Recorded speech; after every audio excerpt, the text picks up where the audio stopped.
اللہ تعالیٰ نے قرآن پاک میں فرمایا میری یاد سے ہی دلوں کو سکون ملتا ہے، دلوں کو قرار ملتا ہے۔ لیکن آج کا انسان سکون سوشل میڈیا پر تلاش کر رہا ہے، آج کا انسان سکون گانوں میں تلاش کر رہا ہے، شہرت اور دولت میں تلاش کر رہا ہے۔ کتنے نوجوان ایسے ہیں جنہیں یاد ہی نہیں کہ آخری بار اللہ کا نام کب لیا تھا، جنہیں یاد ہی نہیں کہ آخری بار اللہ کے حضور اپنا سر کب جھکایا تھا، جنہیں یاد ہی نہیں کہ آخری بار نماز کب پڑھی تھی، اللہ کو راضی کب کیا تھا، نیکی والا کام کب کیا تھا۔ یہ وہ نوجوان ہیں جن کی دعاؤں میں دنیا ہے، رب نہیں ہے، ان کی دعاؤں میں پیسہ ہے، اللہ نہیں ہے، جن کے دل خوف خدا سے خالی ہیں، جن کی راتیں بے حیائی کی نظر ہو چکی ہیں اور ان کے دن نیند میں گزر جاتے ہیں، راتیں غفلت میں گزر جاتی ہیں۔ جوانوں، رمضان میں جو تھوڑی سی روشنی ہمارے دلوں میں آئی تھی، کیا ہم اسے بجھنے دیں گے؟ اللہ فرماتا ہے شیطان تمہارا کھلا دشمن ہے، اسے دشمن ہی سمجھو، اسے اپنا دوست مت سمجھو، شیطان تمہارا کھلا دشمن ہے۔ ان الشیطان للانسان عدو مبین، لیکن ہم نے تو شیطان کو اپنا دوست بنا لیا ہے، شیطان کی باتوں پر چلنا اپنی آزادی سمجھ بیٹھے ہیں، اللہ کو بھلا دیا، شیطان کو اپنا دوست بنا لیا۔ ابھی ہم خود کو مسلمان بھی کہتے ہیں، ابھی ہم نے جنت کی امید بھی لگائی ہوئی ہے۔ میرے نبی نے فرمایا جس نے رمضان پایا اور پھر بھی بخشا نہ گیا وہ ہلاک ہو گیا، تباہ ہو گیا۔ سوچو یہ کتنا بڑا اعلان ہے جوانوں، ایک ایسا مہینہ جس میں ہر نیکی کا اجر بڑھا دیا جاتا ہے، ایک ایسی رات جس کی عبادت ہزاروں مہینوں سے بہتر ہے، اس کے باوجود بھی اگر کسی کی مغفرت نہ ہو سکے تو اس کی بدبختی پر افسوس ہی کیا جا سکتا ہے۔ ایک دن میرے رسول کریم صلی اللہ علیہ وسلم نے منبر کی پہلی سیڑھی پر قدم رکھا تو فرمایا ہلاک ہو جائے وہ شخص جس نے رمضان کا مہینہ پایا اور پھر بھی اپنی مغفرت نہ کروا سکے۔ پہلی سیڑھی پر قدم رکھا، فرمایا آمین، دوسری سیڑھی پر قدم رکھا، فرمایا آمین، تیسری سیڑھی پر قدم رکھا، فرمایا آمین۔ صحابہ کرام نے پوچھا یا رسول اللہ خیریت تو تھی، وجہ کیا تھی؟ پہلی سیڑھی پر قدم رکھا، آمین کہنے کی وجہ کیا تھی؟ میرے رسول کریم نے فرمایا جبریل میرے پاس آئے، یا رسول اللہ اللہ فرما رہا ہے ہلاک ہو جائے وہ شخص جس نے رمضان کا مہینہ پایا اور پھر بھی اپنی مغفرت نہ کروا سکا۔ جب میں پہلی سیڑھی پر قدم رکھ رہا تھا نا تو فرشتہ جبریل مجھے کہہ رہا تھا اے اللہ کے نبی، اللہ فرما رہا ہے ہلاک ہو جائے وہ شخص جس نے رمضان کا مہینہ پایا اور پھر بھی اپنی مغفرت نہ کروا سکا۔ میں نے کہا آمین۔ جب میں نے دوسری سیڑھی پر قدم رکھا تو فرشتے نے کہا ہلاک ہو جائے وہ شخص جس کے سامنے میرا نام لیا جائے، رسول کریم کا، جناب حضرت محمد مصطفیٰ صلی اللہ علیہ وسلم کا نام لیا جائے، اللہ کے محبوب کا نام لیا جائے اور وہ درود پاک نہ پڑھے، ہلاک ہو گیا وہ شخص۔ رسول کریم فرماتے ہیں دوسری سیڑھی پر قدم رکھتے ہوئے میں نے کہا آمین۔ پھر جب تیسری سیڑھی پر قدم رکھا تو جبریل نے کہا یا رسول اللہ، اللہ فرما رہا ہے ہلاک ہو جائے وہ شخص جس کے ماں باپ دونوں یا ان میں سے کوئی ایک بڑھاپے کو پہنچے اور وہ ماں باپ کی خدمت کر کے جنت نہ حاصل کر سکے۔ ہلاک ہو جائے وہ شخص۔ جو نوجوان اپنی زندگی میں ماں کا بڑھاپا پائے یا باپ کا بڑھاپا پائے، اگر اس کی خدمت کر کے جنت حاصل نہ کر سکے تو ہلاک ہو گیا وہ شخص۔ میں نے کہا آمین۔ یہ الفاظ سن کر صحابہ کرام کے دل کانپ اٹھے، صحابہ کے دل کانپ اٹھے، لیکن آج ہمارے دل پر کوئی اثر نہیں ہوتا۔ آج ہمارے سامنے قرآن کی آیات پڑھی جاتی ہیں، احادیث سنائی جاتی ہیں، لیکن دل پتھر سے بھی زیادہ سخت ہو چکے ہیں اور یہ بدبخت دل نرم بھی نہیں ہو رہے۔ میرے رسول کریم نے ایک نسخہ دیا تھا، فرمایا اگر دل پتھر بن جائیں تو تلاوت قرآن کر لیا کرو، اگر دل پتھر بن جائیں تو تلاوت قرآن کر لیا کرو، اگر دلوں پر زنگ چڑھ جائے تو قرات قرآن کر لیا کرو۔ فرمایا تم کہتے ہو برتنوں تک ہاتھ پہنچ جاتا ہے، دلوں تک ہاتھ نہیں جاتا، دل کیسے صاف کریں؟ برتن گندے ہو جائیں تو ہاتھوں سے صاف کر لیتے ہیں، کیونکہ برتنوں تک ہاتھ پہنچ جاتا ہے، دلوں تک ہاتھ تو نہیں جاتا۔ دل کیسے صاف کریں؟ میرے رسول کریم نے فرمایا میری امت قرآن کی طاقت کو سمجھ جاؤ، قرآن کی قوت کو سمجھ جاؤ۔ فرمایا جس جگہ مومن کا ہاتھ نہ پہنچے وہاں میں محمد کا قرآن پہنچ جاتا ہے۔ اللہ اکبر۔ اے نوجوان، یہ سوچ کہ رمضان جا رہا ہے لیکن تیری آنکھوں سے ایک آنسو بھی نہیں نکلا۔ رمضان جا رہا ہے مگر تیری آنکھوں سے ایک آنسو بھی نہیں نکلا۔ تیرا دل ابھی تک نہیں لرزا، تیرا دل گواہی دے رہا ہے کہ تو ابھی تک اللہ کی طرف واپس نہیں آیا۔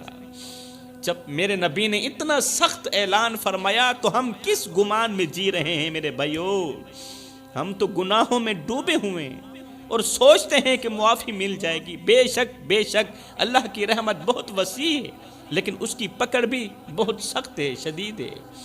اے نوجوان، تو قوم کا سرمایہ ہے، امت کی امید ہے، لیکن تیری آنکھیں فحش ویڈیوز دیکھ دیکھ کر خشک ہو چکی ہیں، تیری زبان ماں باپ کے ساتھ بدتمیزی میں لگ چکی ہے، تیری انگلیاں حرام کاموں میں مصروف ہو گئی ہیں، اور تیری راتیں رب کے بجائے نفس کی غلامی میں گزر رہی ہیں، رب کے آگے جھکنے کے بجائے نفس کے آگے جھک رہی ہیں۔ تجھے رمضان نے جھنجھوڑا مسجد تک لایا۔ رمضان کا تجھ پر بہت بڑا احسان تھا کہ تیرے جیسے بے نمازی کو بھی مسجد تک لایا، تجھے قرآن کی تلاوت پر آمادہ کیا۔ کیا اب بھی تو دوبارہ گناہوں کی دلدل میں گر جائے گا؟ یہ تو کوئی سوچ بھی نہیں سکتا۔ میرے رسول کریم نے فرمایا 5 چیزوں سے پہلے 5 چیزوں کو غنیمت جانو، 5 چیزوں سے پہلے 5 کو غنیمت جانو۔ جوانی سے پہلے بڑھاپے کو غنیمت جانو، صحت سے پہلے بیماری کو غنیمت جانو، فراغت سے پہلے مصروفیت کو غنیمت جانو، مال سے پہلے فکر کو غنیمت جانو، اور زندگی سے پہلے موت کو غنیمت جانو۔ نوجوانوں، یہ رمضان تمہارا آخری رمضان بھی ہو سکتا ہے۔ موت کا کوئی وقت نہیں ہے لیکن حساب یقینی ہے۔ اللہ اکبر۔ موت یقینی ہے، آئے گی ضرور، حساب ہوگا ضرور۔ جوانوں، عید کا دن تھا، مدینے کی فضا خوشیوں سے مہک رہی تھی، بچے نئے کپڑوں میں خوشیاں منا رہے تھے، کھیل رہے تھے، ہنس رہے تھے، لیکن انہی خوشیوں کے درمیان ایک یتیم بچہ گلی کے کونے پر بیٹھا تھا۔ اس کے کپڑے پرانے تھے، پاؤں میں جوتے نہیں تھے، چہرہ اداس تھا، آنکھوں میں آنسو تھے۔ وہ خاموش بیٹھا سب کو دیکھ رہا تھا، کیونکہ اس کی ماں بھی مر گئی تھی، اس کا باپ بھی مر گیا تھا۔ جن کے ماں باپ مر جائیں نا، پھر ان کے بچے یتیموں کی سی زندگی گزارتے ہیں، ان کے بچے دوسروں کے اترے ہوئے کپڑے پہنتے ہیں، ان کے بچے دوسروں کا بچا ہوا کھانا کھاتے ہیں۔ یہ یتیم بچہ سب بچوں کو حیرانی کے عالم میں دیکھ رہا تھا اور رو رہا تھا۔ عین اسی لمحے میرے رسول کریم صلی اللہ علیہ وسلم کا وہاں سے گزر ہوا۔ آپ نے وہ منظر دیکھا تو رک گئے، اس یتیم بچے کے پاس گئے، نرمی سے پوچھا، بیٹا تم کیوں رو رہے ہو؟ کیوں رو رہے ہو؟ کسی نے مارا ہے؟ تجھے پیاس لگی ہے، پانی دوں؟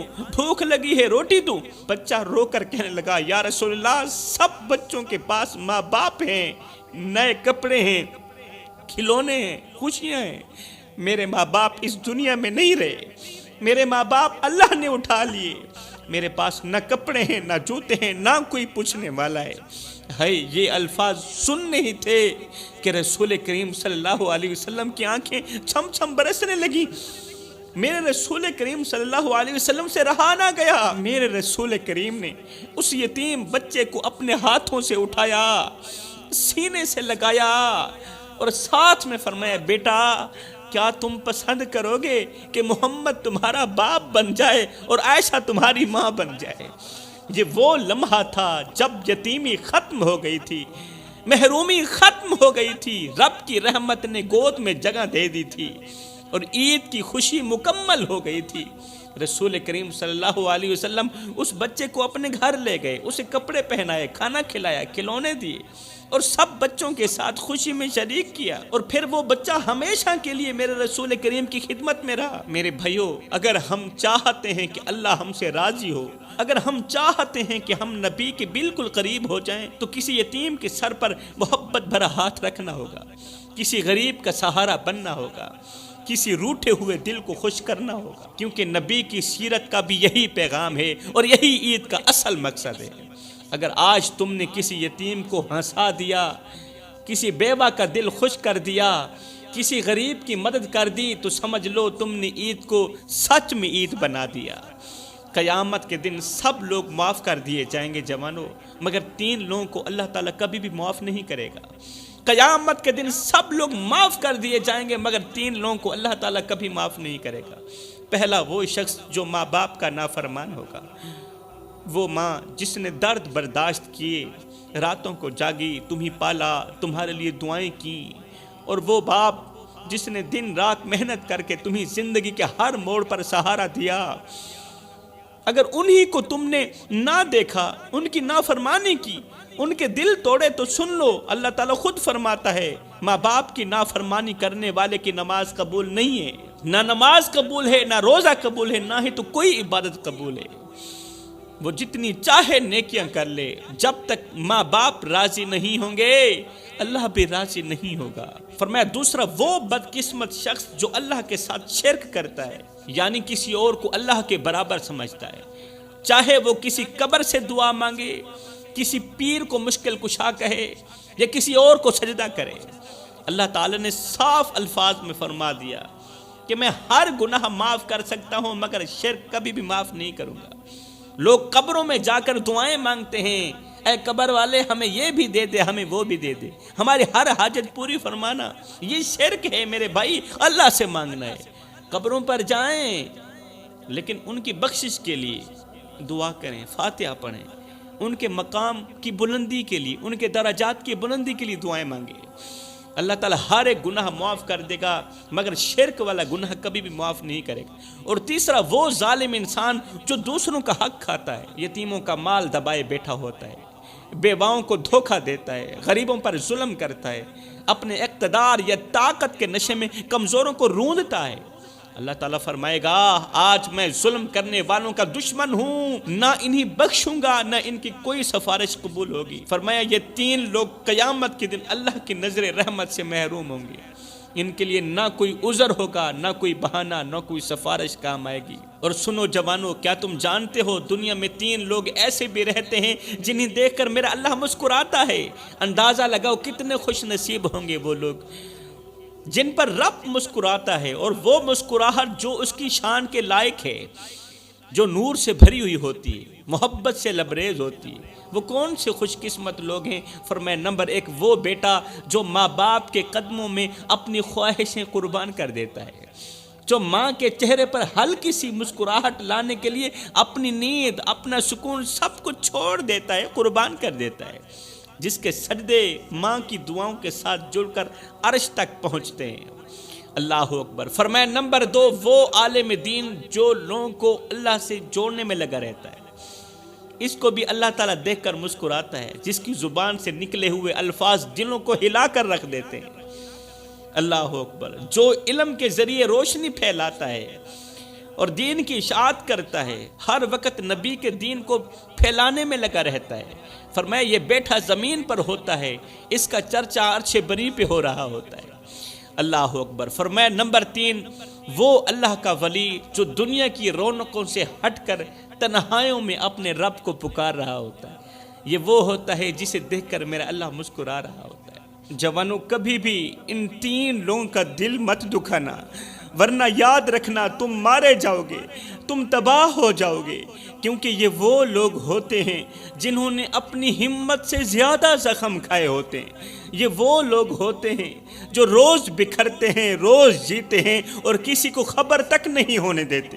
یہ وہ لوگ ہوتے ہیں جو اندر سے مر چکے ہوتے ہیں، بس کسی کی خاطر سانسیں لے رہے ہوتے ہیں۔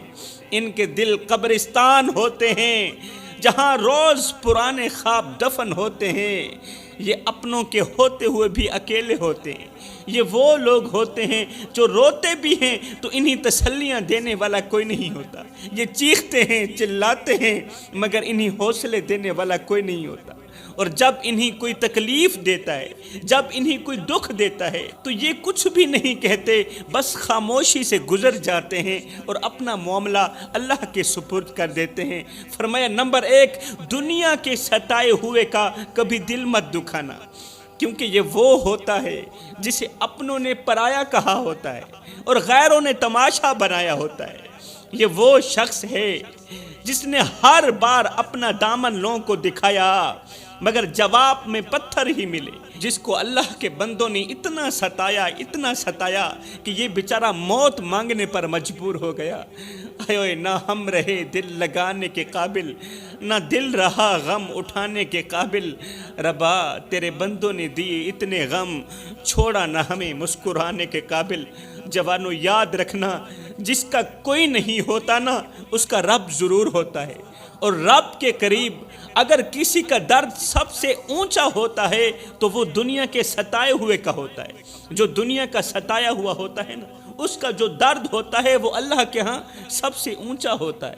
فرمایا دوسرا، وہ زندہ لاش جو اولاد کے ہوتے ہوئے بھی بے اولاد ہے، جس نے اپنی جوانی اولاد کے نام قربان کر دی مگر آج بڑھاپے میں اس کے آنسو پوچھنے والا کوئی نہیں ہے۔ جوانوں، ایسے شخص کا دل بھی نہ دکھانا، کیونکہ وہ مرنے سے پہلے کئی بار مر چکا ہوتا ہے، اولاد کے ہاتھوں مر چکا ہوتا ہے۔ اولاد نے اس کا جینا حرام کر دیا، اولاد نے اسے مرنے سے پہلے مار دیا، اولاد نے اسے در در کی ٹھوکریں کھانے پر مجبور کر دیا۔ فرمایا نمبر 3، جس نے مشکل وقت میں تمہارا ساتھ دیا ہو، ایسے شخص کا دل بھی مت دکھانا۔ وہ جو تمہارے ہر زخم پر مرہم بن کر آیا تھا، اگر آج تمہاری وجہ سے وہ زخمی ہو گیا تو یاد رکھنا اس کی خاموشی تمہارے لیے قیامت بن جائے گی۔ اگر تم ان 3 لوگوں کا دل دکھاؤ گے تو یاد رکھنا تم تباہ ہو جاؤ گے، تم مارے جاؤ گے، اللہ کے غضب کا نشانہ بن جاؤ گے، اس لیے کہ اللہ کا ترازو صرف انصاف ہی تولتا ہے۔ تو جوانوں، یہ زندگی کے لمحے تمہارے اور میرے لیے غنیمت ہیں۔ انہی لمحوں میں کچھ کر لو، انہی لمحوں میں کچھ اکٹھا کر لو، انہی لمحوں میں خدا کی یاد اور محبت کے دیے اپنے دل میں جلا لو۔ معلوم نہیں پھر فرصت ملے نہ ملے، معلوم نہیں پھر یہ زندگی کے لمحے ملے نہ ملے۔